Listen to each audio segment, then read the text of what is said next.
Di saat kita marah, ritme dari nafas kita akan menjadi lebih cepat.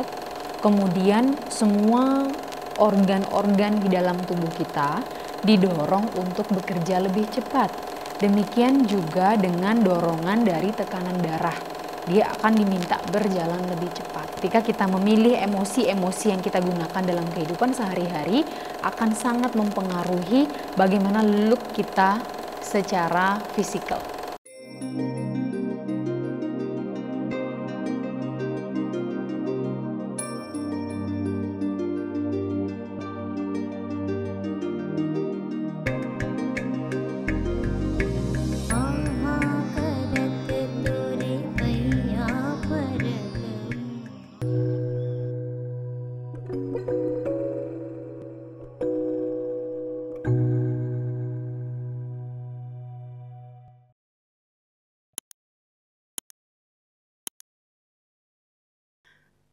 Om Swastiastu, Assalamualaikum warahmatullahi wabarakatuh, Shalom Nama Budaya, Salam Sejahtera, Salam Kebajikan bagi kita semua.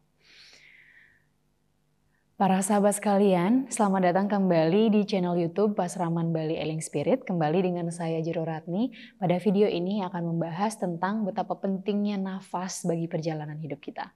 Nah, selama ini dalam kehidupan para sahabat sehari-hari mungkin ada yang sudah terbiasa merasakan bagaimana nafas kita mengalir di saat kita beraktivitas setiap hari. Ada juga yang belum ngeh bahwa ternyata nafas itu ada, bahwa ternyata nafas itu memberikan kita kehidupan. Nah, jadi di dalam ajaran yoga, nafas itu sebagai sumber dari energi dalam hidup kita. Jadi sama seperti air yang memberikan kita kehidupan, nafas pun memiliki peranan yang sangat penting dalam membangun hidup yang berkualitas dan hidup yang seimbang. Di dalam yoga, nafas itu menjadi sebuah barometer untuk kesehatan kita. Nah, para sahabat bisa mulai sadari dan bisa mulai dipraktekkan, dieksperimen di dalam diri ketika para sahabat memiliki emosi-emosi harian yang kadang-kadang isinya adalah kemarahan, kemudian isinya adalah ketakutan, dan sometimes para sahabat juga merasakan ketenangan. Di sanalah para sahabat bisa merasakan bagaimana perbedaan ritme dari nafas yang mengalir di dalam tubuh kita. Di saat kita marah, ritme dari nafas kita akan menjadi lebih cepat. Kemudian semua organ-organ di dalam tubuh kita didorong untuk bekerja lebih cepat. Demikian juga dengan dorongan dari tekanan darah. Dia akan diminta berjalan lebih cepat. Nah, disitulah tubuh kita mau tidak mau harus bekerja jauh lebih cepat dan lebih sibuk dari yang sebelumnya. Berbeda dengan ketika para sahabat merasakan tenang atau ketika terbiasa melakukan meditasi, kemudian ritme nafas itu menjadi tenang, menjadi damai, sehingga lamsam dari ritme nafas dan juga ritme energi yang mengalir di tubuh termasuk aliran darah, dia menjadi rileks. Sehingga semua organ kita yang di dalam tubuh kita yang mengantarkan darah ke dalam seluruh tubuh, dia menjadi rileks. Itulah sebenarnya salah satu hal yang menyebabkan semua organ kita tetap sehat dan juga tubuh kita awet muda. Nah, makanya ketika kita memilih emosi-emosi yang kita gunakan dalam kehidupan sehari-hari akan sangat mempengaruhi bagaimana look kita secara fisikal. Kalau para sahabat sering sedih, wajah akan menunjukkan raut yang sedih dan biasanya jadi kelihatan lebih tua dari aslinya. Kemudian kalau sering marah pun begitu. Nah, itulah makanya meditasi dan yoga bisa membantu untuk peremajaan di dalam tubuh. Dan juga membuat para sahabat awet muda. Nah, jadi salah satunya hubungannya dengan nafas ini ketika para sahabat lebih banyak berbahagia, lebih banyak bersyukur, lebih banyak penuh sukacita dan juga melalui perjalanan ini dengan penuh keikhlasan, maka disitulah ritme nafas kita akan lebih rileks dan juga memberikan kesehatan bagi seluruh bagian tubuh kita.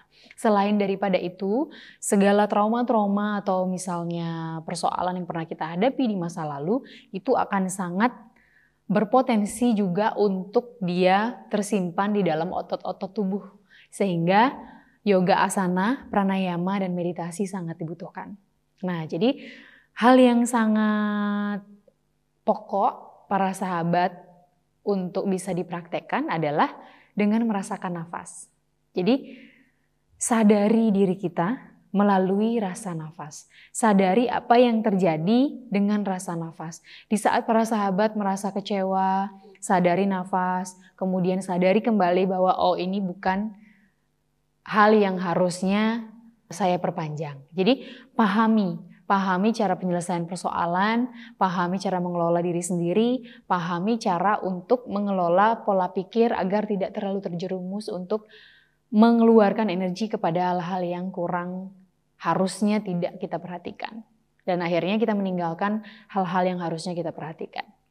Nah, dari proses itulah yoga asana, pranayama, meditasi akan sangat membantu untuk memulihkan, bahkan menyembuhkan, membantu proses penyembuhan dari organ-organ tubuh yang biasanya sudah sudah lemah atau berpotensi untuk memiliki sakit fisik tertentu.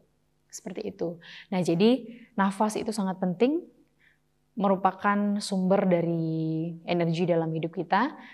Dan mulai saat ini dan seterusnya, para sahabat bisa sering-sering merasakan nafas. Ketika sambil menyapu, rasakan nafas.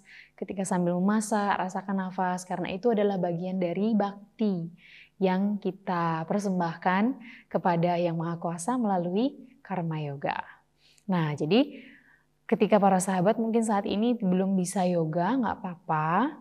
Yang penting para sahabat bisa ambil olahraga at least 3 kali dalam seminggu. Olahraganya itu bisa jalan kaki, bisa jogging. Jadi pilihlah olahraga yang membuat para sahabat merasa nyaman, merasa bahagia. Dan kalau bisa jalan kakinya dipilih di tempat yang masih alami. Karena oksigen yang kita hirup sangat berpengaruh terhadap kesehatan kita juga. Selain itu, ada hal-hal yang lain sebagai penunjang. Pertama, udara yang sehat yang kita hirup menjadi pernafasan kita. Kemudian yang kedua adalah kualitas dari air yang kita minum. 3 adalah kualitas para sahabat beristirahat. Kemudian yang keempat adalah kualitas pikiran yang rileks, tidak terlalu sibuk, yang terus overthinking, jadi dia wajar. Kemudian yang kelima baru makanan yang sehat.